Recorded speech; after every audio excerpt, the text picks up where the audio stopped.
Podcast Plus Jamais Seul, première.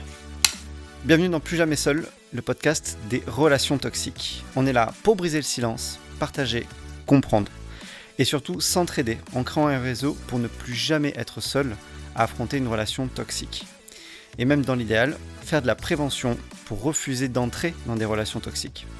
Ce podcast et plus généralement le projet Notox sur les réseaux sociaux sont financés par moi-même et grâce à de nombreux professionnels qui sont bénévoles pour le moment. Donc si vous voulez soutenir le podcast et plus généralement le projet, je vous invite à faire un don. Chaque centime compte et ça me permet de développer ce réseau d'entraide. Le but est de créer un maillage dense entre les victimes.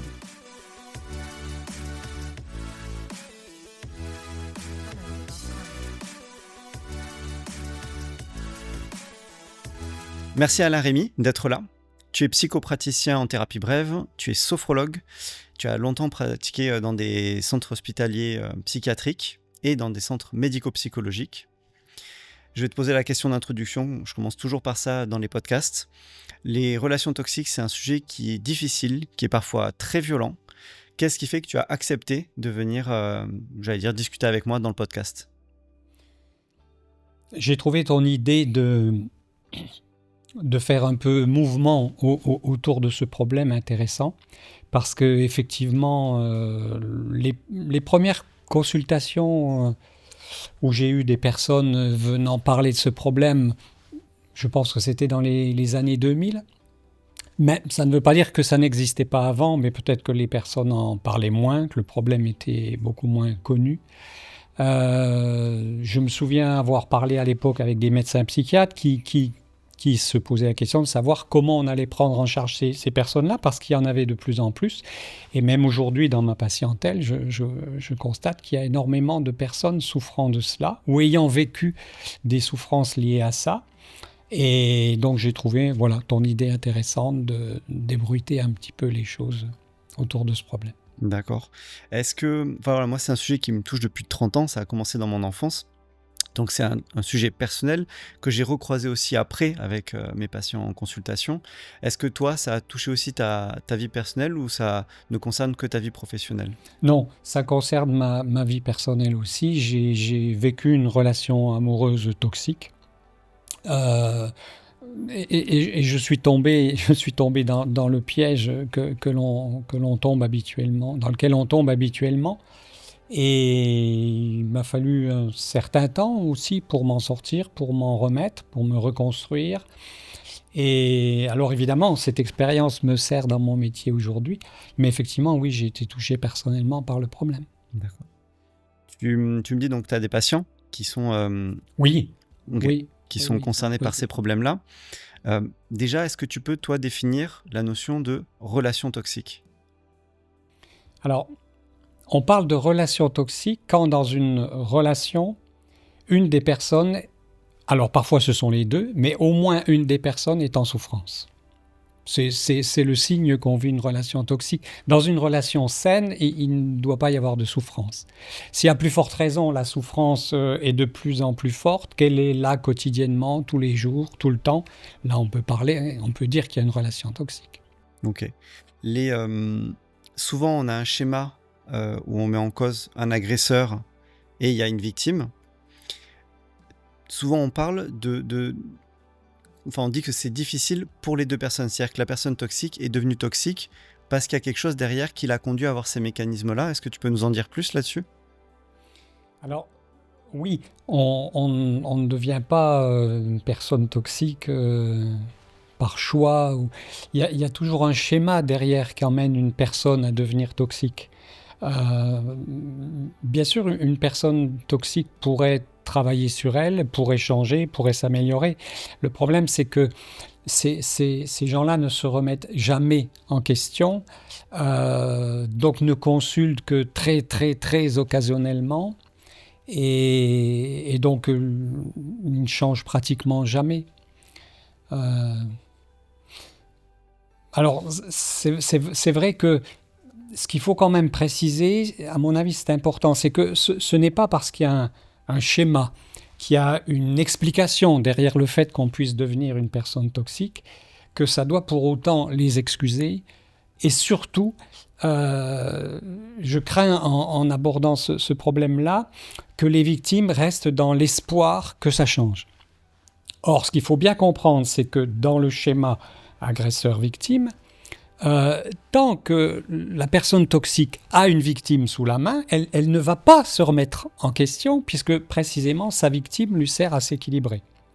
Donc ça ne sert à rien d'avoir l'espoir que ça change. Au contraire, plus on va rester, plus l'autre se stabilise dans sa problématique et moins il va changer. Alors ça, tu vois, tu mets le doigt sur un sujet qui est difficile pour moi. Là, donc, on a lancé le site internet, on en parle beaucoup, on a d'autres événements qui vont arriver. Hier, on était au Sénat avec mon vidéaste pour discuter du sujet avec un sénateur. Je me suis lancé sur les réseaux, ça fait un mois maintenant. C'est très difficile d'être dans la nuance. Et j'ai eu plusieurs retours de personnes qui me disaient « Moi, je suis dans une relation toxique et ça n'a pas l'air aussi violent que ça. » Par exemple, il y en a un qui me dit des fois on peut dialoguer un peu, ou une autre personne qui me dit non, moi mon partenaire était quand même très gentil. Il y a cette difficulté de la nuance parce qu'en fait je m'aperçois qu'il y a beaucoup de types de relations toxiques et en plus de ça, ça dépend du moment dans lequel on se trouve par rapport à est-ce qu'on est en plein dedans, est-ce qu'on a déjà pris conscience que c'est toxique ou pas. Comment tu fais toi face à un patient qui arrive et qui te dit voilà, moi j'ai la personne, ma partenaire, ma femme ou mon mari m'agresse constamment. Je lui dis des fois que ça me va pas du tout, que ça me fait souffrir, mais la personne, elle ne réagit pas. Quel conseil tu peux donner toi à une personne qui commence à prendre conscience qu'elle est dans une relation toxique, mais qui a encore des doutes et où c'est pas encore tout à fait clair? Alors, dans ta question, il y a plusieurs choses. Si la personne est dans un début de prise de conscience, je vais la questionner sur ce qu'elle vit pour avoir beaucoup plus de détails. Et puis au fur et à mesure de ces détails, de ce que la personne dit de sa vie, on peut commencer à intuiter qu'il y a une relation toxique. Et puis on peut aller à un moment donné jusqu'à découvrir qu'effectivement la personne vit avec un agresseur, c'est-à-dire une vraie personne toxique. Mais en même temps, dans ta question, il y a autre chose qui me semble important, c'est de différencier la relation toxique de la personne toxique. C'est-à-dire qu'un couple peut être dans une relation toxique parce que dans leur rencontre, dans leur histoire, des événements de leur vie viennent s'entrechoquer et au lieu de s'entraider et de se reconstruire ensemble, de se réparer ensemble, en fait, ils continuent à se détruire ensemble. C'est-à-dire que dans ce cas-là, c'est la relation entre les deux qui est toxique, mais peut-être que chacune de ces personnes individuellement ne serait pas une personne toxique. Après, il y a la personne toxique. La personne toxique, là, c'est quelqu'un qui est dans le besoin de dominer, voire de détruire l'autre pour se sentir bien dans sa peau à lui. Donc là, c'est différent. On est sur une personne toxique. Et puis, l'aboutissement de ça, c'est ce qu'on a appelé le pervers narcissique, où là, il y a vraiment quelque chose qui est mauvais, qui va chercher à détruire l'autre. Ok, donc voilà, voilà, je pense qu'il faut faire vraiment ces distinctions entre la relation toxique, c'est-à-dire une relation entre deux personnes qui se passent mal, qui pour des raisons X ou Y dérivent vers la destruction plutôt que la construction. La personne toxique qui est une personne qui a besoin de dominer, d'avoir une suprématie sur l'autre. Et puis la personnalité perverse, narcissique ou pervers narcissique, où là, on est vraiment sur quelque chose qui est à un autre niveau. Et est-ce qu'on peut être dans une relation toxique sans s'en apercevoir ? Oui, au début en tout cas. Au début, on ne s'en aperçoit pas tout de suite. Et comment tu fais quand tu as ta sœur, par exemple, qui est avec quelqu'un vraiment de mauvais et que tu n'arrives pas... Quand tu en parles, elle n'arrive pas à entendre, qu'est-ce que tu peux faire ? Et tu vois que les choses s'aggravent au fil du temps, c'est de pire en pire, mais elle n'arrive pas, à entendre raison. Le propre de la relation toxique, c'est qu'on est dans l'émotionnel, on n'est plus dans le rationnel. Comment on peut faire un électrochoc pour arriver à faire bouger la situation ? Parce qu'on voit que ça empire, on voit qu'on fonce dans un mur, et surtout qu'elle fonce dans un mur. Qu'est-ce qu'on peut faire pour l'aider ?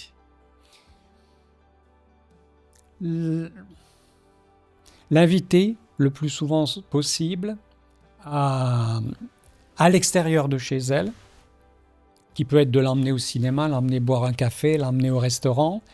Et puis, la première chose, ce n'est pas de lui dire « tu me sembles être dans une relation qui n'est pas bien », mais plutôt de lui dire « je m'inquiète pour toi ». Je m'inquiète pour toi parce que je vois des choses qui m'inquiètent sérieusement. Je vois des comportements dans ton couple, ou pourquoi pas dans ta relation professionnelle aussi. Dire ce que je vois d'elle, ce que je ressens par rapport à cette situation, c'est-à-dire plutôt parler de ce que je vois moi, ce que je ressens moi, plutôt que de parler d'elle. Ouais. Et beaucoup parler des émotions, moi, c'est ce que je conseille beaucoup. C'est dire aux gens, à la personne, qu'est-ce que tu ressens comme émotion?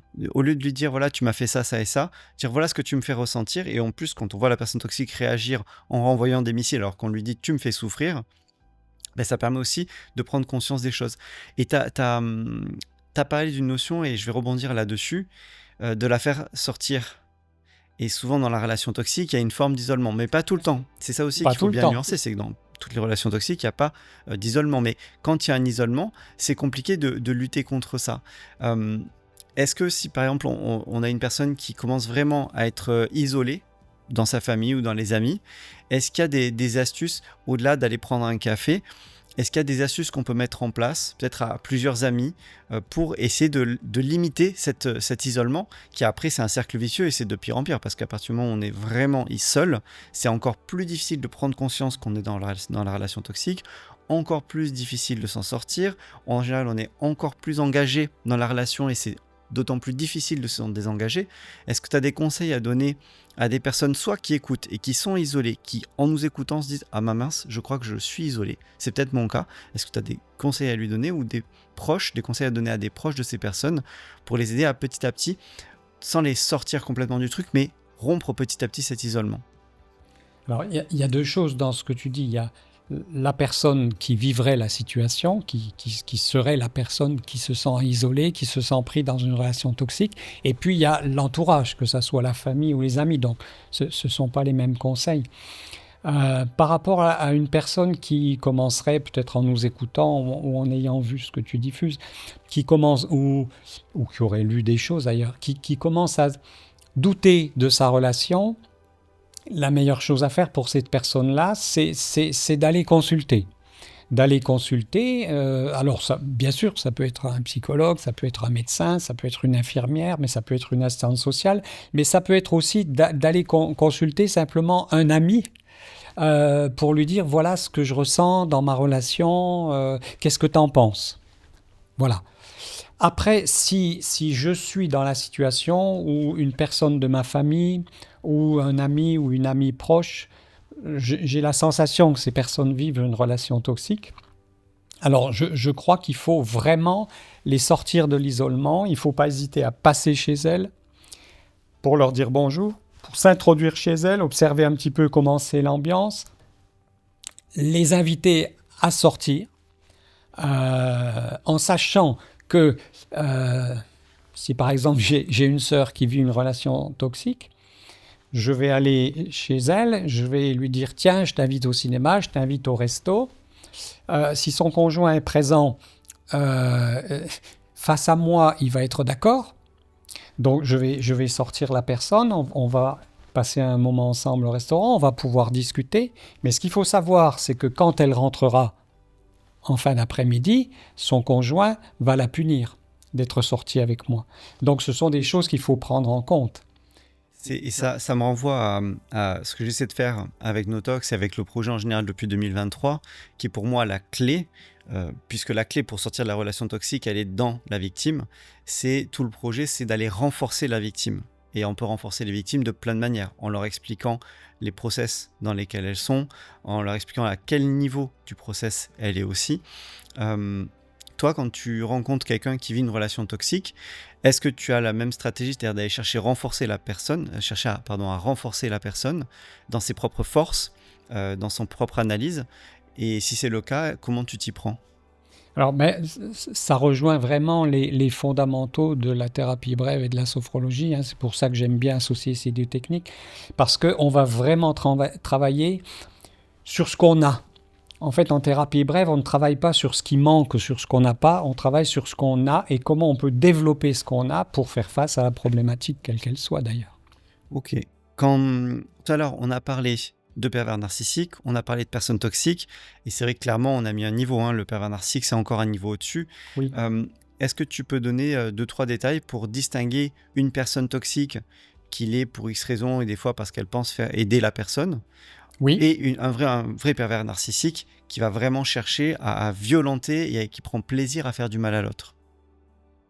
Alors, il arrive qu'on puisse s'installer dans une relation toxique en ayant au départ envie de bien faire, mais ça va être une envie de bien faire qui dépasse le besoin de l'autre et qui peut devenir étouffant. Donc effectivement, ce type de relation existe. Le pervers narcissique, peut-être il faut faire un petit point à ce sujet. Le pervers narcissique, c'est un concept qui a été mis en place par un psychanalyste qui s'appelle Paul-Claude Racamier en 1986, si je me souviens bien. Il a trouvé qu'il existait des personnes, parce que ce qu'on connaissait en psychologie, c'était le domaine de la perversion, c'est-à-dire les troubles de la personnalité perverse, et d'un autre côté, les troubles de la personnalité narcissique. Et Racamier s'est aperçu qu'il y avait des personnes qui mélangeaient un peu ces troubles, à la fois des troubles narcissiques, à la fois des troubles pervers. Et il a été le premier à essayer d'identifier ce concept.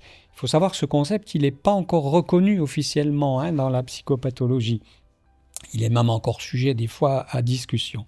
Mais ce que je trouve important dans l'idée de Racamier, c'est quand même qu'il estimait que le pervers narcissique était plutôt de l'ordre de la psychose, donc entre guillemets de la folie. Et que ce qui domine chez le pervers narcissique, c'est que lui-même est en souffrance, en très grande souffrance, mais que la seule et unique solution qu'il a trouvée pour tenter de faire face à sa souffrance, c'est de rendre l'autre souffrant à sa place.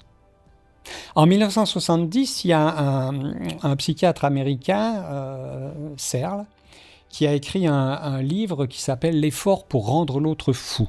C'est-à-dire qu'il s'était aperçu que dans certaines pathologies, des patients plutôt d'ordre de la psychose, donc de la maladie mentale lourde, avaient comme seul moyen de défense de tenter d'inverser les rôles. C'est-à-dire, si je réussissais à rendre l'autre fou, c'est-à-dire à mettre l'autre en souffrance parfois terrible, moi j'allais mieux.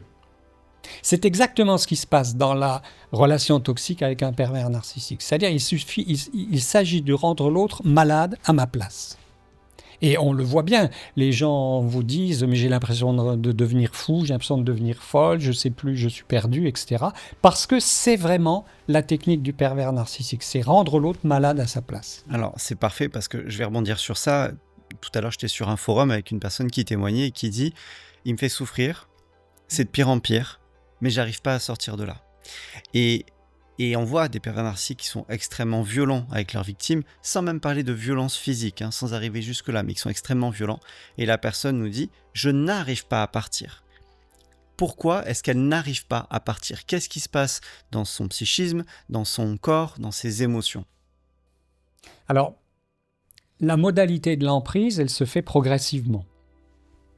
Mais la caractéristique d'une emprise instaurée, bien mise en place, c'est-à-dire que l'agresseur, appelons-le comme ça, a une mainmise. Et je fais ce geste parce que c'est exactement là. C'est vraiment une mainmise sur l'autre qui petit à petit se voit dépouillé de ce qui fait de lui un adulte, c'est-à-dire de ses capacités décisionnelles, de son autonomie.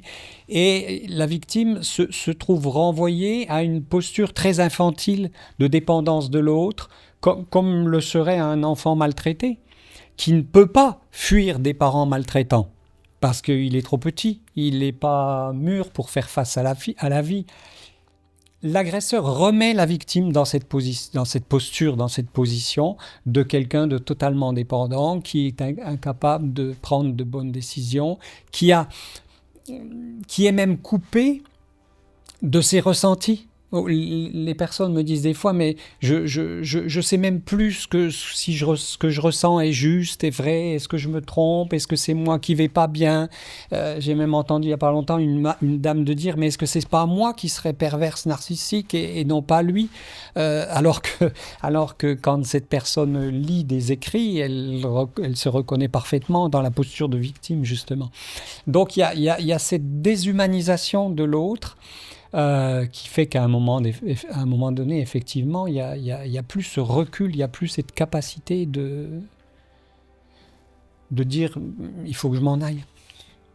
Je vais essayer de reformuler ce que tu dis et tu vas me dire si c'est pertinent ou pas. Je parle d'un point de vue de la thérapie et peut-être même d'un point de vue en général.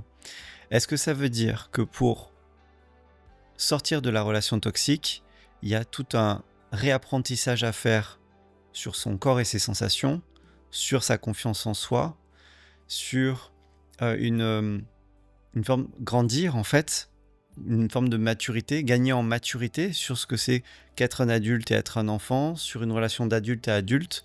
Est-ce que c'est ça le travail qui doit être fait ? Je crois que ça, en tout cas, c'est une grosse partie du travail, oui. Reprendre confiance en soi, retrouver ses capacités de s'observer et de dire mais si ce que je ressens, si j'ai une boule ici et que ça me fait mal, elle est vraie ma boule, je souffre vraiment, c'est pas une illusion. C'est ça, en fait, et dans ton vocabulaire, j'entends qu'il y a beaucoup de notions d'illusion et de réalité. Qu'est-ce qui est vrai, qu'est-ce qui est pas vrai ? Oui. Est-ce que ce que je ressens, c'est vrai ou pas ? Est-ce que ce que je pense, c'est vrai ou pas ? C'est juste ou pas ? Est-ce que j'ai raison ou pas ? Et c'est vrai qu'avec la personne toxique qui est constamment en train de nous remettre en question, on perd complètement, en fait, la distinction entre l'imaginaire et le réel, ou en tout cas avec les illusions et la réalité, en fait. Et c'est donc tout cet apprentissage-là à refaire, soit avec un thérapeute, soit avec des amis ou de l'entourage, en fait, c'est ça ? Oui, c'est ça, parce qu'il faut vraiment ne pas perdre de vue cette idée de l'effort pour rendre l'autre fou. Et c'est l'effort pour rendre l'autre complètement confus, perdu, n'étant plus capable de se baser sur des choses. Faire la part des choses. Donc oui. en fait, là aussi, je vais essayer de reformuler ce que tu dis. C'est en gros, pour sortir de la relation toxique, une des choses à faire, c'est aussi retravailler son ancrage. Oui. Dans la réalité, Oui. c'est-à-dire la réalité des choses qui se passent autour de nous. Son ancrage, son entièreté. Voilà, et physiquement aussi, dans sa biologie, dans ses émotions, dans ce qu'on ressent. Oui, sa dignité. Je me souviens d'une patiente pour qui cette question que je lui ai posée, elle me parlait d'une situation où elle était vraiment dans une relation toxique, au sens où son conjoint l'humiliait, la dégradait en permanence. Et puis à un moment donné, ça m'est venu assez naturellement, je lui ai posé cette question: qu'est-ce que vous avez fait de votre dignité ? Et ce mot, pour elle, ça a été l'explosion. Elle m'a dit: mais oui, vous avez raison. Et c'est ce qui a déclenché le fait que je l'ai revue 15 jours après. Elle avait fait sa valise, elle était partie, elle était très bien. Donc il y a parfois des mots comme ça qui viennent faire écho. Alors tu as devancé ma question, mais la question que j'allais te poser, c'est la notion du déclic. Moi, je dis souvent que c'est compliqué de trouver un déclic rationnel, de dire quelque chose de rationnel à la personne, genre tu vois bien qu'il te fait du mal, ça marche pas. À part aller dans les situations les plus extrêmes, extraire la victime, s'il y a des violences physiques par exemple, extraire la victime, la sortir de l'appartement et partir à 800 bornes. J'aimerais qu'on parle de cette notion de déclic. Moi, je parle beaucoup vu qu'on est rentré par de l'émotionnel dans la relation toxique, on ne peut en sortir que par de l'émotionnel. Et ce déclic, à mon sens, mais j'aimerais avoir ton avis, à mon sens, il se fait par l'émotionnel. On a un choc, on a un truc dans le ventre, une sensation. Pas tout le temps, il n'y a pas de systématique, mais voilà. Pour toi, qu'est-ce que c'est avoir ce déclic ? À quel moment il peut arriver ? Est-ce que c'est plutôt du rationnel ou de l'émotionnel ou les deux ? Est-ce que tu peux m'en dire plus ? Pour moi, il y a deux niveaux de déclic. Le premier déclic, c'est celui qui me fait prendre conscience, ou en tout cas qui me permet de me questionner sur qu'est-ce que je suis en train de vivre là dans ma relation. Que ça soit une relation de couple, que ça soit une relation professionnelle, une relation sociale ou une relation dans un groupe. C'est le premier déclic, c'est-à-dire le premier déclic qui m'amène à me poser cette question. Mais comment ça se fait que ça se passe comme ça? Comment ça se fait que je pleure? Comment ça se fait que quand je pars le matin au boulot, j'ai une boule au ventre? Comment ça se fait que quand je rentre de ma journée de travail, j'appréhende le fait de retrouver mon conjoint ou ma conjointe? Ça, c'est le premier déclic qui me permet d'avoir ce questionnement. Ce questionnement, il doit m'amener à vérifier si je suis vraiment dans une relation toxique ou pas. Si ce questionnement me permet de vérifier simplement par moi-même ou parce que j'en ai parlé avec d'autres personnes que je suis dans une relation toxique, le deuxième déclic, ça va être qu'est-ce qui fait que je fais ma valise et que je m'en vais. En gros, c'est ça, en sachant qu'il faut être assez d'accord sur le fait qu'il n'y a qu'une seule porte de sortie à une relation toxique, c'est de faire sa valise et de partir. Donc, voilà, ça c'est le deuxième déclic. Alors ce deuxième déclic, il est aussi différent qu'il y a de personnes. Pour certains, ça va l'être, si on est dans des violences physiques, ça va être la gifle de trop ou l'œil au beurre noir de trop, ou l'œil au beurre noir qui permet que le lendemain, quand on amène son enfant à l'école, la maîtresse dise « Venez avec moi, madame, on va parler 5 minutes là, parce qu'il y a quelque chose qui ne se passe pas. » Ça peut être le déclic par rapport à une humiliation de trop. Pour une dame que j'ai suivie, à un moment donné, le déclic, ça a été une colère qui montait face à des situations qui revenaient régulièrement. Elle avait toujours un peu d'espoir, elle retentait quelque chose, puis à chaque fois ça se terminait de la même façon. Et elle a senti de la colère qui montait, et c'est cette colère qui a été le déclic pour dire « bon, ça suffit, j'arrête la relation ». Donc ces déclics peuvent être très différents d'une personne à une autre. Depuis tout à l'heure, je crois pas qu'on ait prononcé le nom, mais on en parle, on tourne autour du pot et on verbalise pas le truc. On se dit, ok, on est rentré dans une relation toxique pour une raison et on n'a pas encore parlé de la notion de dépendance affective. Est-ce que tu pourrais, il va y avoir 2 questions en une, expliquer ce qu'est la dépendance affective et la différence aussi entre la dépendance affective et l'attachement normal qu'on peut développer dans une relation saine. Parce que c'est des fois difficile, et encore plus quand tu es pris dans le flot de ta relation, de faire la nuance entre une dépendance affective où tu es vraiment en dépendance par rapport à l'autre, et l'attachement normal parce que la relation est en train de naître et de se développer. Alors, pour répondre de manière parfaite à cette question, il faudrait relire les ouvrages de Boris Cyrulnik. En particulier, je crois que c'était son premier livre qu'il avait écrit qui s'appelle « Sous le signe du lien », où il parle précisément de l'attachement. L'attachement sain, c'est quelque chose qui est même au-delà de l'humain, c'est mammifère. En fait, c'est ce qui permet au départ, dans quelque chose de très primitif, à la maman et au bébé de s'attacher l'un à l'autre pour la survie du bébé. L'attachement sain, c'est que cette fusion, entre guillemets, c'est-à-dire cet attachement réciproque, va permettre petit à petit, c'est paradoxal, d'apprendre à l'enfant à devenir adulte et donc à s'autonomiser. Et donc se détacher. L'attachement malsain, c'est celui qui va créer de la dépendance affective, c'est-à-dire que je grandis dans un environnement où cet attachement n'est pas sécurisant. Et à partir de là, comme il n'est pas sécurisant, je ne peux pas me détacher, je dois rester au contraire. Et là va s'installer une dépendance affective. Donc on pourrait dire, il me semble, que la dépendance affective, c'est le résultat d'un attachement qui a été insécurisant. Il y a vraiment la notion de perte d'autonomie ou de gain d'autonomie. Oui, la construction normale d'un enfant, c'est qu'il soit de plus en plus autonome. Okay. Et donc, si on va plus loin par rapport à la relation toxique, on pourrait dire qu'un des signes de la relation toxique, c'est cette perte d'autonomie. Voilà, c'est-à-dire que l'agresseur remet sa victime dans une position de dépendance affective. Alors, très souvent, parce que nombreuses sont les victimes qui, justement, ont grandi dans un environnement insécure. Ah voilà, et donc ça renvoie à une autre notion, c'est que on reconnaît aussi, même si ce schéma de violence psychologique est difficile à vivre, vu qu'on le connaît, il est quelque part rassurant, et c'est pour ça qu'on le maintient aussi. Oui, ça peut être une raison, c'est quelque chose qu'on connaît. On sait aujourd'hui qu'il il semble plus facile de rester dans une situation, même si on souffre, plutôt que de mettre en place une énergie pour en sortir. Parce qu'en fait, ça demande parfois une énergie énorme pour en sortir. Ouais, parce qu'il faut défaire les schémas qu'on a connus. Tout à fait. Il faut accepter d'aller vers la peur, au-delà de la peur de l'inconnu. D'accord. Et puis, si on a vécu dans son enfance un attachement insécurisant, quelque part, on sait faire.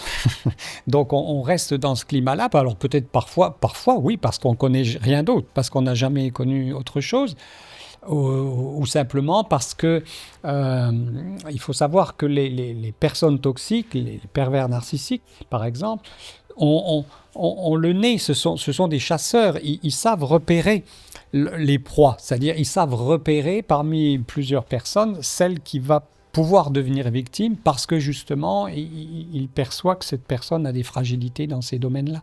Je vais te poser une question qu'on me pose souvent, c'est est-ce qu'on peut aimer quelqu'un qui nous détruit? Alors, pour répondre à ça, il faut définir qu'est-ce que c'est qu'aimer. Alors ça, c'est peut-être un autre podcast, là. Qu'est-ce que c'est qu'aimer? Tu regrettes que j'ai posé cette question, c'est ça? Non, je regrette pas que tu l'aies posée. Parce qu'à mon avis, on est dans une illusion d'aimer. Si aimer quelqu'un... ça voudrait dire que je suis plutôt dans une dépendance affective que dans un amour, hein. Un amour véritable, un amour sincère. Il est sain, il est... Oui, beaucoup de gens vont dire ça, hein. C'est très paradoxal, et pourtant je l'aime. Mais c'est parce que ces gens-là sont dans une dépendance affective, sans aucun doute. Et ils appellent amour quelque chose qui est de la dépendance affective. Et pour rester sur le sujet de l'amour, comment on peut faire la différence entre l'amour et le besoin? Alors, on a besoin d'amour, mais tout le monde n'a pas la même intensité dans ce besoin. On sait qu'il existe des besoins vitaux, manger, dormir, boire, etc. Le besoin d'amour est un besoin dit secondaire, c'est-à-dire qu'il n'est pas forcément nécessaire à notre survie. Donc, certains êtres humains ont un très fort besoin d'amour, d'autres moins, d'autres pas du tout. Mais ce qu'il faut bien comprendre, c'est que c'est de l'amour dont on a besoin, pas de l'autre. Je ne sais pas si ça résonne cette phrase-là. Si, ouais. J'ai besoin d'amour, mais je n'ai pas besoin de l'autre. C'est avec l'autre que je vais construire cette relation d'amour, mais mon besoin, c'est l'amour, c'est pas l'autre. Donc on revient... Ce qui veut dire que mon besoin d'amour, si l'autre en question n'est pas capable de me permettre une construction qui va laisser l'amour s'épanouir, à ce moment-là, il faut changer d'autre. Mais mon besoin d'amour reste authentique. Là, mon amour, il est à moi. Ouais. Il n'y a pas de condition, il n'y a pas de dépendance. Non. Et je veux dire, cette projection amoureuse, elle est à moi. Ça me fait penser à un ami avec qui je parlais il n'y a pas longtemps, et il m'a fait remarquer, il me dit: Emmanuel, tu parles beaucoup de relations toxiques, tu expliques beaucoup de choses autour de ça, mais concrètement, moi je me pose des questions sur mon couple. Est-ce que je suis dans une relation toxique ou pas? Comment je peux le reconnaître? Est-ce que tu pourrais donner 2-3 signes aux personnes qui nous écoutent, qui n'ont peut-être pas spécialement conscience qu'elles sont dans une relation toxique, mais elles sont peut-être tombées sur le podcast et elles trouvent ça sympa, et qui pourraient les aider à se dire: ok, peut-être qu'effectivement, il y a un truc qui cloche là dans ma relation. Ça peut être aussi au travail ou avec un ami, oui, quelque tout chose à comme fait. ça. Hein. On parle beaucoup de couple, mais c'est les relations toxiques en général. Hein, ou ça peut être un sujet aussi intéressant à aborder avec les enfants. Là, dans le harcèlement scolaire, par exemple. Ah oui. Mais donc voilà, qu'est-ce que tu en penses? Pour moi, le premier signe, ça reste toujours la souffrance. Si dans ma relation, je souffre, c'est pas normal. Une relation humaine saine ne doit pas emmener de souffrance. Elle doit emmener de l'épanouissement, du bonheur. Ça ne veut pas dire qu'il n'y a pas de dispute dans un couple, attention. Voilà, parce qu'il y a des compromis aussi à faire. La dispute ou les conflits dans son couple, dans une relation saine, chacun a du respect pour l'autre. Et l'idée, c'est que le conflit ne détruit pas. Même si à un moment donné, on peut traverser des périodes difficiles dans un couple, on y travaille, on en bouge, ou au contraire, on se sépare à l'amiable. Mais il n'y a pas ce besoin de détruire l'autre. Ouais, ça me fait penser, on revient à ça, c'est la notion de progression. Je trouve que dans les relations Oui. toxiques, on stagne. Parce que la personne toxique stagne, elle tourne toujours sur les mêmes systèmes, sur les mêmes schémas. Et elle n'a pas envie de progresser. Ce sont des gens qui sont très pauvres, hein, ils ont toujours les mêmes schémas. Hein. C'est ça. Alors que ça peut être un truc qui aide à distinguer une relation saine d'une relation toxique, c'est que même dans la relation saine, on se prend la tête, voilà, ça arrive. Mais il y a quand même une envie de progression, il y a un respect. Tout à fait. Malgré les disputes, il y a un respect et une envie de progression des deux. Voilà, c'est ça. Alors que dans la relation toxique, il n'y a que la victime qui a envie d'essayer de progresser. C'est ça. Et la personne vraiment qui agresse constamment, si elle est vraiment toxique, voire pervers narcissique, il y a un cycle court, moi j'appelle ça un cycle court, comme la machine à laver, c'est qu'on revient toujours dans les mêmes systèmes. Oui. Et ça, donc ça doit être un signal d'alerte en fait, tu trouves? Oui. Alors pour moi, le plus fort, hein, c'est le fait de souffrir dans sa relation. Si je souffre dans ma relation, il faut se poser la question, comment ça se fait que je souffre dans quelque chose qui est censé m'épanouir? C'est pas normal. Après, bon, il y a les signes, si je ne me sens pas respecté, si je me sens humilié devant mes amis, devant ma famille, si j'ai l'impression, si je ne comprends pas ce que l'autre cherche à faire, il m'invite au restaurant, on passe un moment qui semble sympathique. Mais au sortir du restaurant, on me reproche ma conduite pas dans le repas. Ce chaud et froid sans arrêt. C'est ce que tu allais dire. Voilà. J'attendais le moment où le placer. Voilà, c'est vraiment cette histoire. Je vis des chauds et froids en permanence. C'est horrible. Et ça vrille la tête et ça rend fou. Et le truc, c'est que c'est constant et ça peut durer des semaines, des mois, des années comme ça. Oui. Et tant que tu n'as pas ces micro-déclics et que tu t'es pas entouré, que tu dis pas des choses pour commencer à t'extraire de ça, c'est horrible. Ça rend vraiment fou. Ça rend vraiment fou, okay. Bien sûr, c'est le but. Et alors, ça me fait un autre signe pour les personnes qui nous écoutent, un autre signe de relation toxique, c'est quand tu parles en boucle des dysfonctionnements dans le couple. Quand tu parles que de ça, que de ça, et qu'il n'y a pas de progression et qu'au fil des jours, des semaines, des mois, quand la personne te dit, mais juste, tu me répètes toujours les mêmes choses, il y a rien qui avance en fait. Et ça doit être vraiment un signe parce que on répète toujours la même chose et en plus, la personne nous fait du mal. Et on parle constamment d'elle, et elle nous fait du mal, et on parle constamment d'elle, et on est toujours, nous aussi, quelque part, bloqués sur ce truc-là, où on parle que de la personne qui nous fait du mal, et des souffrances, etc., comme si on était vraiment, le disque était rayé, en fait.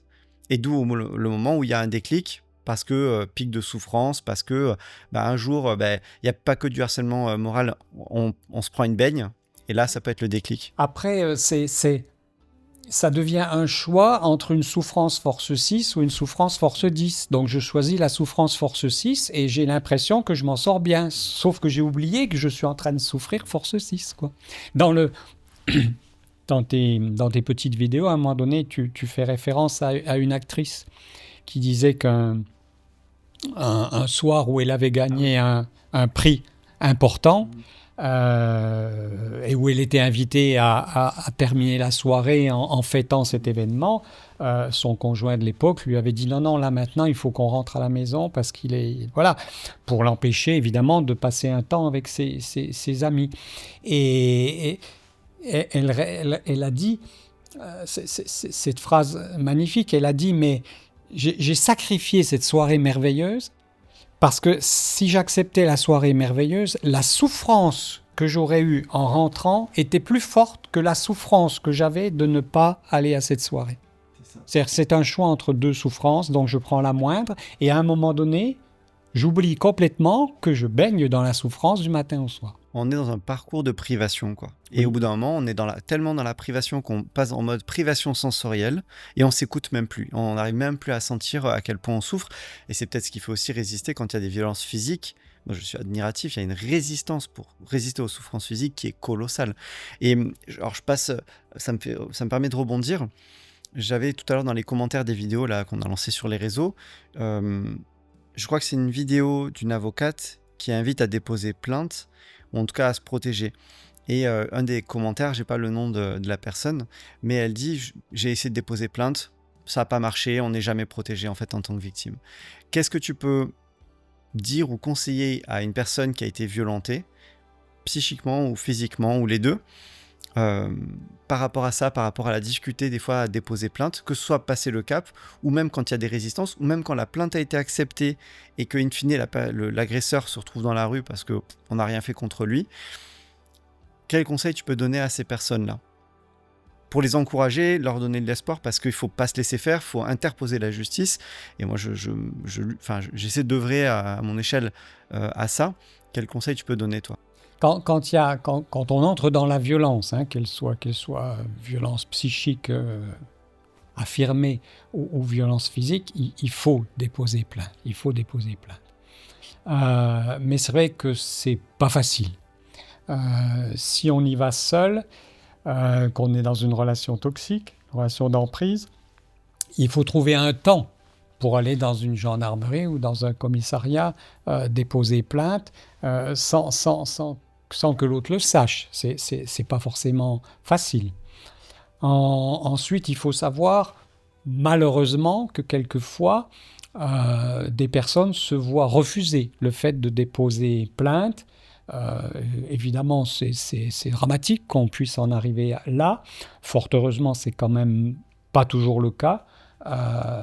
Pour connaître des officiers de police ou connaître des gens dans le milieu de la gendarmerie, la plupart du temps, les victimes vont être accueillies tout de même. Faut le reconnaître. Mais c'est vrai qu'il y a des cas où ça se passe mal. Mais ça peut être intéressant de se faire accompagner. Parce que c'est pas facile d'y aller seul, d'arriver dans un commissariat, devant un guichet où il y a plein de monde, de dire je viens déposer plainte parce que je suis victime de violence. C'est pas forcément facile. D'ailleurs, maintenant, dans les commissariats, vous avez un petit signe sur les guichets. C'est nouveau, j'ai vu ça il n'y a pas longtemps. C'est-à-dire que si vous venez parler de violence dans le cadre de couple, de violence sexuelle, et que vous ne pouvez pas l'exprimer devant tout le monde, vous montrez un signe et l'officier de police qui est en face sait qu'il y a besoin de vous isoler parce que vous ne pouvez pas parler devant tout le monde. Donc il y a quand même des progrès, je trouve, qui sont faits, qu'il faut encourager. Après, moi je pense que ça peut être vraiment intéressant de se faire aider, de se faire accompagner par quelqu'un qui va nous soutenir, qui va être là. Un proche ou une avocate? Oui, un proche. Alors sans forcément aller... Bien sûr, oui, une avocate, mais là ça veut dire qu'il y a déjà un travail d'engagé. Ce qui est loin d'être le cas au début. Donc au début, ça va être un proche, une amie, quelqu'un de la famille, peu importe. Et essayer d'avoir des preuves aussi. Alors c'est pas toujours facile, surtout quand c'est uniquement entre guillemets des violences psychiques, mais essayer d'avoir des preuves. Les violences psychiques, c'est très difficile à les prouver. La meilleure preuve, mais je crois qu'elle n'est pas retenue pénalement, c'est l'enregistrement téléphonique. Mais ça demande aussi du courage de démarrer une soirée avec son conjoint, avec le téléphone dans la poche, qui enregistre ce qu'il va te dire. Enfin, c'est pas très facile, hein. Mais oui, on peut, si on sent que c'est possible, enregistrer des discours. Oui, c'est possible. Oui. J'avais une question sur un autre thème. Il y a un moment, je travaillais à un endroit et systématiquement, quand je reprenais certains virages, j'avais toujours la boule au ventre. Est-ce que dans certains cas de relations toxiques, par rapport aux dégâts que ça cause sur notre vie pendant des fois des années, voire des dizaines d'années après, est-ce qu'on peut parler de stress post-traumatique ? Oui, on peut. Alors, le stress post-traumatique, il se définit avec des critères très, très précis. Toutes les victimes de relations toxiques ne développent pas des symptômes de stress post-traumatique, mais chez certaines personnes, on les retrouve, oui. On parle beaucoup depuis tout à l'heure des faits, c'est-à-dire ce qui se passe dans une relation toxique pour avoir des signes, est-ce que je suis dans une relation toxique ou pas ? Au niveau physique, est-ce que dans les personnes que tu as rencontrées jusqu'à présent, il y a des personnes qui ont développé des maladies carrément ? Oui. Est-ce que tu peux nous en dire plus ? Dans l'évolution d'une relation toxique, au début, il y a de l'incompréhension, de la déception, de la tristesse, puis ça se mue en anxiété, en angoisse, et puis à un moment donné peuvent se développer des petits symptômes, des maux de tête, j'ai mal au ventre, j'ai la boule au ventre, etc. Après, il va y avoir tout le panel de toutes les maladies psychosomatiques qu'on peut connaître, les eczémas, les machins, et puis je pense qu'on peut développer... Enfin, je fais partie des personnes qui pensent que les chocs émotionnels peuvent être à l'origine de maladies beaucoup plus graves. Oui, je pense sincèrement. Voilà, et ça me permet de revenir sur le sujet du corps. Bon, après, par mon métier, ostéo, je suis tous les jours à travailler sur le corps des gens. On dit beaucoup écouter son ressenti, son intuition. Est-ce que toi, tu as des patients qui t'ont fait part d'un déclic où ça s'est fait vraiment par le corps? Ou un jour, ils se sont retrouvés dans une situation et ils se sont dit, OK, là, je sens qu'il y a un truc qui ne va pas, et leur intuition leur a dit, c'est pas normal, tu es en grave danger, il faut que tu partes tout de suite. Est-ce que tu as eu un cas un peu marquant comme ça dans tes patients? Un cas marquant, j'ai pas d'exemple qui me vient là. J'ai d'autres exemples qui me viennent qui confirment jusqu'où peut aller la dangerosité d'une relation toxique. C'est une maman qui m'a raconté ça, puisque je n'ai pas vu le jeune homme. Son fils a 20 ans, il vient de passer un diplôme, il trouve un premier travail dans une entreprise, il est accueilli par un supérieur hiérarchique qui le félicite, qui lui dit c'est bien, c'est encourage, j'ai vraiment confiance en vous, j'espère que vous allez faire du beau travail, et puis qui n'arrête pas d'être harcelé par ce supérieur hiérarchique, d'être mais non, qu'est-ce que t'as foutu aujourd'hui, c'est pas ça que je te demandais, tu sais, j'ai mis de la confiance sur toi, je t'ai embauché, mais quand même il faut que tu rendes l'appareil, il faut que tu... Et ce jeune homme qui est de plus en plus harcelé, qui va de plus en plus mal, qui pleure le matin en parlant au travail, et cette maman qui voit son fils aller mal, qui lui dit mais qu'est-ce qui se passe, et lui dit mais non, c'est moi, j'y arrive pas, il faut que je m'améliore, etc. Et un jour cette femme a trouvé son fils pendu dans le garage quand même. Donc on sait jusqu'où ça peut aller. On sait jusqu'où ça peut aller. Et là, sa mère s'est aperçue que ça n'allait pas, mais il y a beaucoup de relations toxiques, même avec des coups où l'entourage ne voit rien. Oui. Pourquoi, est-ce que tu peux donner une explication de pourquoi la victime cache autant les choses? Moi, j'ai caché beaucoup de choses. Ma famille n'est pas au courant de beaucoup de choses. Pourquoi est-ce que la victime a tendance à cacher les choses? Parce que c'est horrible, parce que non seulement elle est en souffrance à cause de l'agresseur, mais en plus l'agresseur est protégé parce que la victime se tait. Ce qui, moi, me fait vriller la tête. Est-ce que tu peux donner une explication sur ce comportement? C'est difficile à comprendre, hein. Alors, il y a deux choses pour répondre à la question. Il y a d'abord le fait que l'agresseur ne se montre jamais sous son visage d'agresseur quand il est en contact avec les amis ou avec la famille de la victime. Au contraire, il est même souvent idolâtré. « Oh, t'as de la chance d'avoir un mari comme ça » ou « quand même, on a un gendre exceptionnel »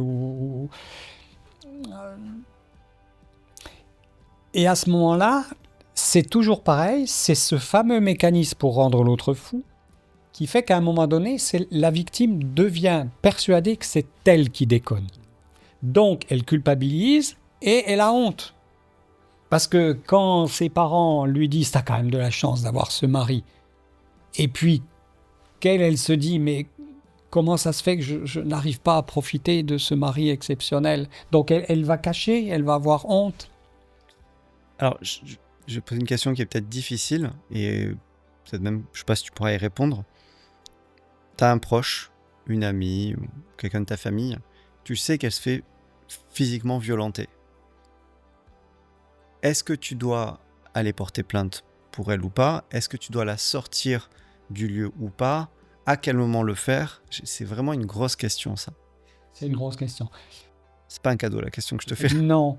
Si vraiment je sais que j'ai vu que cet ami ou que cette personne est victime de violences physiques, je prends ma voiture, je vais chez elle à un moment donné où elle est seule et je la prends par la main et je la sors. C'est évident. Ou je fais venir les pompiers. Je fais venir les pompiers, je fais venir le SAMU à domicile, mais si j'ai affaire où je vois des violences avérées, il faut agir là. Et si c'est une personne âgée qui est abusée par un partenaire, abusée physiquement, abusée économiquement, c'est-à-dire les comptes sont siphonnés, combien de fois j'ai entendu ça, des comptes siphonnés, à quel moment, est-ce qu'on doit réagir, à quel moment on réagit et qu'est-ce qu'on fait? Est-ce qu'on appelle la police? Est-ce qu'on dépose plainte? Ça dépend de la relation qu'on a avec cette personne âgée. Je pourrais te demander à partir de quel âge on a une personne âgée. manière de faire un peu d'humour. Mais oui, tout dépend de la relation qu'on a avec la personne âgée. Si c'est quelqu'un qui est de ma famille, je peux faire une demande pour mettre la personne sous tutelle, par exemple, et la protéger. Faire un signalement au juge, faire un signalement, au voilà. tribunal, Si d'accord. c'est quelqu'un qui n'est pas de ma famille, ça devient évidemment plus difficile d'agir. Ça me fait penser, c'est pas tout à fait c'est le même thème, mais c'est pas la même situation. Mais c'est par exemple quand tu es au cours d'un repas et que tu as une personne qui est pas du tout agréable qui t'envoie le 3e, 4e missile. Et toi, moi ça m'est arrivé, pour garder la bonne énergie du repas, de la soirée, je disais rien, je prenais sur moi. Bien sûr. Et en fait, c'est dégueulasse parce qu'on veut garder la bonne énergie, donc on se prend un tir et on veut garder la bonne énergie, donc on continue de se prendre des tirs pour préserver l'ambiance. Alors que si on renvoie soi-même un missile, on va nous reprocher à nous d'avoir mis une mauvaise ambiance. Tout à fait. Ça, c'est un truc typique. On va passer pour le trouble fait. Mais c'est ça. Et ça, je trouve, j'avais du mal. Je commence à avoir moins de mal à dire non, mais c'est pas moi qui ai foutu le bordel. C'est toi qui m'as envoyé 3 missiles, je t'ai mis au pas 2 fois. Tu continues. Voilà, on plante la soirée. Et c'est vrai que mentalement, c'est difficile aussi de briser cette harmonie générale parce qu'on va passer pour le fauteur de trouble, exactement comme pour la personne dont la fille, dont la mère se fait siphonner son argent par le mari, enfin le nouveau mari. On passe pour le trouble fait, alors qu'en fait non, c'est juste qu'on remet les choses à leur place. Parce qu'une fois de plus, la personne toxique était protégée par toutes les personnes qui se taisent autour. Et ça, c'est vraiment très difficile, je trouve, et c'est vraiment injuste, quoi. Oui. Alors, les thérapeutes systémiciens ont mis en évidence bien des choses sur les fonctionnements systémiques des groupes, qu'ils soient familiaux, professionnels ou autres, dans cette énergie pour faire en sorte que le groupe ne soit pas trop chamboulé. Et effectivement, je peux faire le sacrifice de prendre sur moi, comme on dit, je prends sur moi, pour permettre de garder la stabilité, mais c'est une stabilité qui est complètement illusoire, irréelle, et puis souvent au fond d'eux-mêmes, les gens ne sont pas dupes non plus. Mais c'est à ton détriment aussi, parce que tu continues à te faire taper dessus pendant des heures, des mois, des années, donc c'est vraiment pas sain, c'est vraiment pas souhaitable non plus, quoi. Et on parle beaucoup de sortir d'une relation toxique. Est-ce que tu conseilles d'une sortie, moi j'ai mon avis là-dessus, et je pense que tu as un peu répondu, mais une sortie progressive pas à pas, ou une sortie d'un coup, ça dépend en fonction d'une situation, ça dépend d'une situation à l'autre. Encore une fois, oui, on vient d'en parler un peu. S'il y a violence, il faut une sortie brutale, brusque. Si je suis victime de violence, c'est ma survie. Je sauve ma peau. Je sauve ma peau ou j'aide quelqu'un à sauver la sienne. S'il n'y a pas de violence avérée, que c'est plus une souffrance d'ordre psychique, émotionnel, qui traîne, qui dure, c'est bien que je construise un peu la façon dont je vais sortir. C'est-à-dire que si je me retrouve dans une situation de dépendance, comme c'est le cas pour certaines femmes qui n'ont même plus de compte à elles, de compte bancaire, je parle, elles n'ont plus de compte bancaire, elles n'ont pas de voiture, ça implique que peut-être il faut qu'elles commencent par remettre en place des choses à ce niveau-là, qu'elles ouvrent un compte personnel. Alors ça va être difficile parce que l'autre va l'empêcher de le faire, mais que ces personnes s'assurent un petit arrière, un nid, ou alors qu'elles connaissent quelqu'un de leur famille ou dans leur entourage qui peut les accueillir pendant un certain temps, le temps qu'elles se reconstruisent, mais il y a quand même un moment où il faudra sortir concrètement. Et ça consiste à faire sa valise et à partir. J'avais interviewé une avocate qui parlait justement de ces violences économiques, ce verrouillage-là. Et c'est vrai que, alors c'est un verrouillage qui existe. C'est important de le dire aussi, il y a quand même des choses qui existent, des associations locales qui peuvent aider les personnes dans ces situations. Il y a aussi des points justice, il y a des avocats gratuits. Oui, la maison d'accès au droit, des choses comme ça. Il y a des choses qui existent, quoi. C'est important de le dire. Oui, ou même il ne faut pas hésiter à en parler à son médecin généraliste, à une infirmière, à une assistante sociale. Toute personne dont on a le souvenir d'avoir eu, même longtemps après. Je me souviens d'une patiente qui a été retrouvée, un professeur qu'elle avait eu au lycée, qui était un homme qu'elle admirait, en qui elle avait confiance. Elle n'avait plus personne, pas de famille, plus d'amis. Et je lui ai demandé, mais la dernière personne qui vous était proche, c'était qui? Elle me dit, c'est ce professeur. Je lui ai dit, cherchez dans l'annuaire s'il existe encore et allez le trouver. Elle l'a retrouvé, elle a été le voir. Excusez-moi de vous déranger, mais vous avez beaucoup compté sur moi quand j'étais au lycée. Est-ce que je peux vous parler? Il l'a accueilli et puis à partir de là, il lui a donné quelques pistes. Donc il ne faut pas hésiter, quoi. On parle depuis tout à l'heure Enfin, on a fait les différentes séquences, hein. On a beaucoup parlé de préparer la sortie. Selon le degré de violence qu'on a vécu dans une relation toxique, on peut être en miettes, concrètement, et mettre même des mois, même pas avant de se remettre, mais à finir de tomber. Comment on reconstruit la confiance dans les autres après? Moi, je sais qu'il y a des domaines où je n'ai absolument plus confiance et où je sais que je dois reconstruire les trucs, mais comment on s'y prend pour recommencer à avoir confiance quand on a été malmené pour les trucs les plus light et puis ultra violenté quand ça a été difficile? C'est un travail de longue haleine.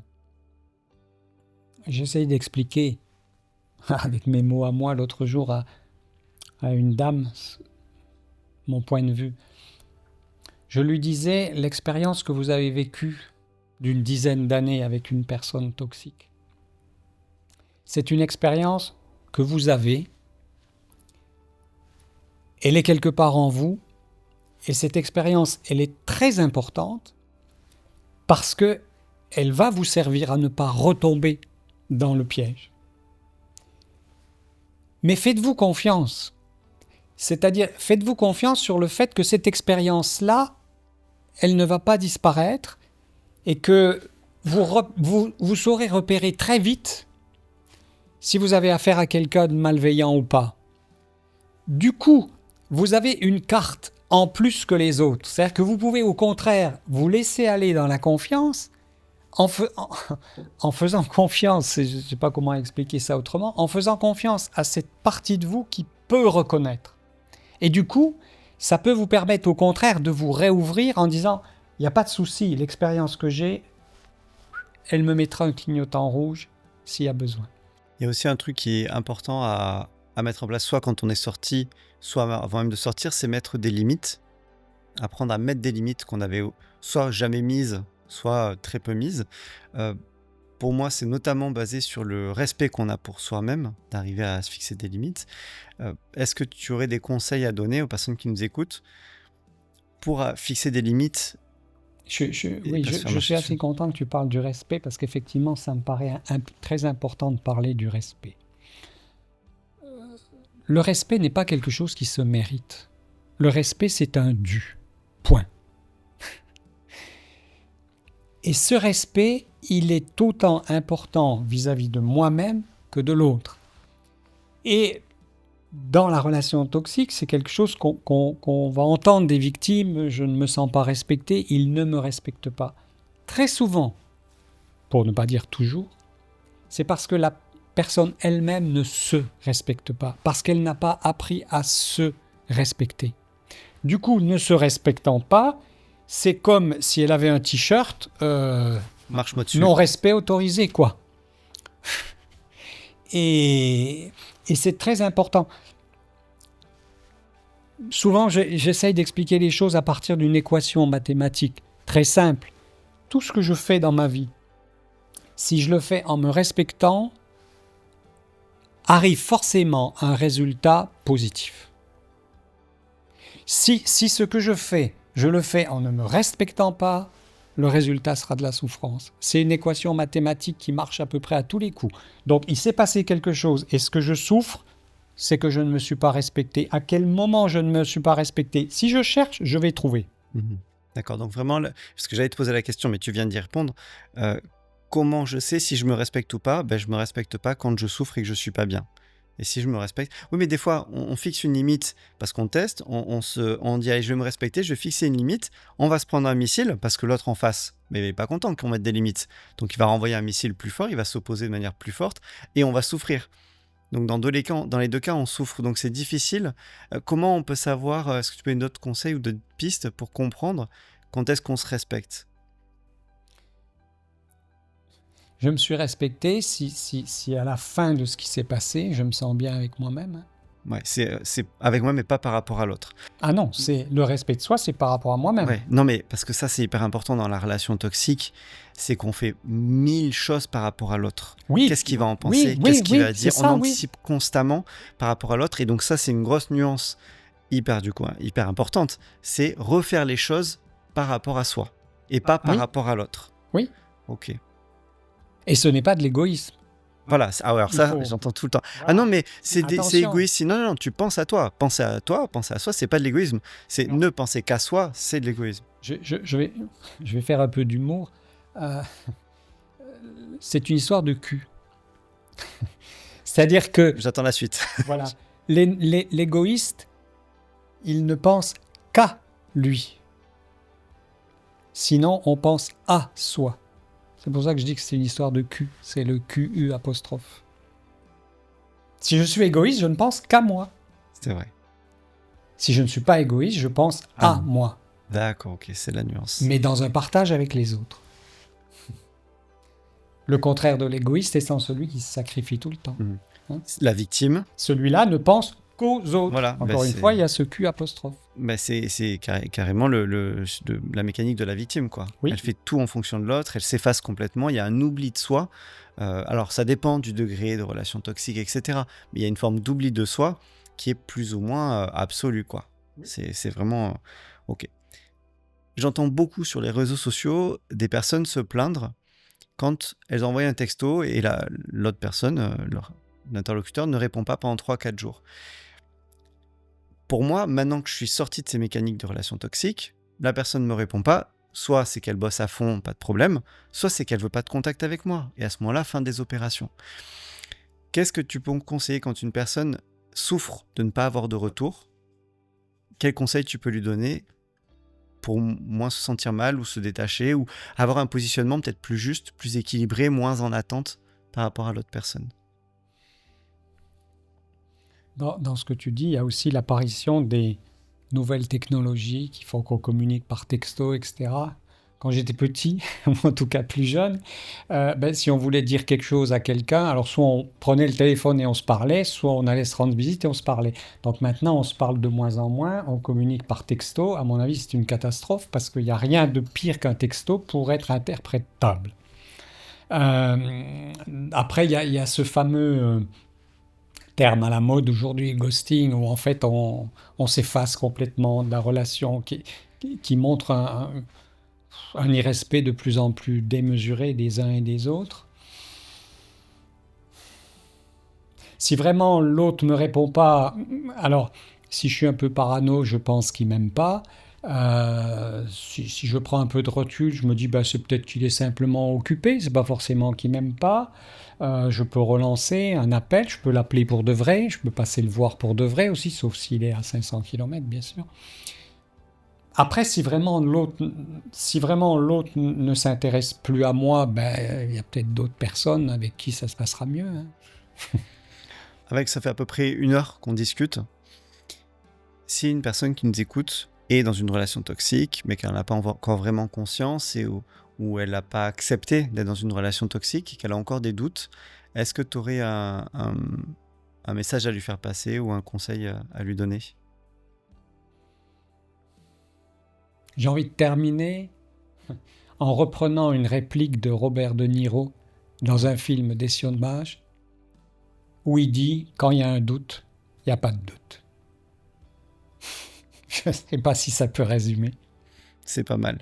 Et si tu as un conseil, ça va être ma dernière question du podcast. J'avais ma petite question d'intro et toujours la même question de fin. Si tu as une personne qui est dans une relation toxique, si tu as un seul conseil à lui donner,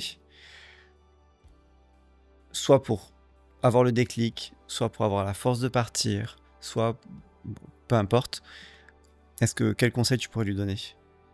Alors je pourrais dire d'aller consulter, mais on va m'accuser de chercher à rameuter des clients. Mais en tout cas, c'est d'en parler. En parler. D'aller trouver quelqu'un, d'en parler, pour vérifier, pour sortir de cette folie dans laquelle l'autre m'a mis, c'est-à-dire d'aller vérifier si ce que je vis est normal, pas normal, si ce que je ressens est normal, pas normal, ou voilà.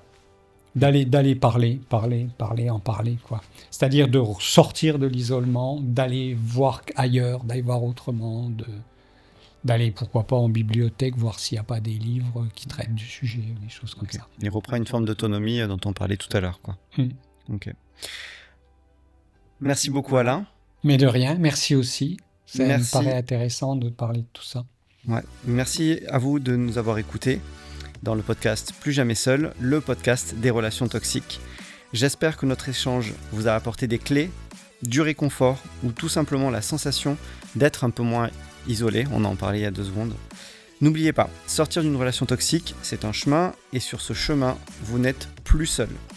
Ce podcast fait partie du projet Notox avec les réseaux sociaux, avec le livret qu'on a fait, avec le site web, avec les autres événements.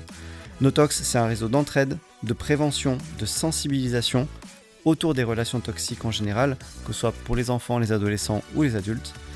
Il vit aujourd'hui grâce à mon engagement personnel et à la générosité de beaucoup de bénévoles professionnels qui sont autour de moi. À cet instant, si vous souhaitez nous aider et faire grandir ce mouvement, à toucher plus de victimes et à créer des ponts entre celles qui souffrent, vous pouvez faire un don, vous pouvez nous aider, ce qui permet de rémunérer aussi l'équipe et de faire encore plus de podcasts, encore plus d'événements et de créer un réseau dense entre les victimes pour stopper cet isolement. Même quelques euros peuvent faire la différence. Retrouvez-nous aussi sur les réseaux sociaux, TikTok, Insta, tous les liens seront dans la bio de ce podcast. Et pour prolonger la discussion, vous pouvez aussi poser des questions ou simplement recevoir un peu de soutien. Et surtout, rappelez-vous, vous méritez le respect et l'amour, le vrai.